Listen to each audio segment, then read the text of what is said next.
El pedido de una reforma migratoria se manifiesta de diversas maneras. Protestas, huelgas de hambre y cartas al presidente Barack Obama son tan solo una de ellas. Esta vez la manifestación se hizo a través del séptimo arte. Karen Vega nos cuenta más.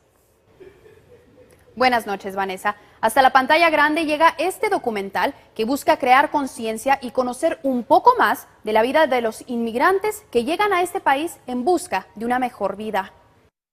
El 91% de la población en el sur de Denver es de personas de raza blanca, personas que quizá no están al tanto de las historias de miles de inmigrantes que día a día ruegan porque ocurra una reforma migratoria. La Mesa Evangelista de Inmigración ha hecho un documental acerca de la realidad de familias migrantes y esperan que esto cambie. El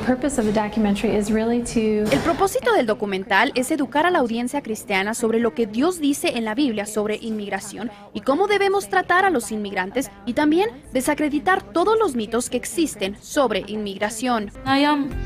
Willing to do anything because I love my kids. Tras aproximadamente 8 meses de producción, el documental The Stranger o El Extraño ilustra la realidad de 3 familias que sufren por el sistema resquebrajado de inmigración.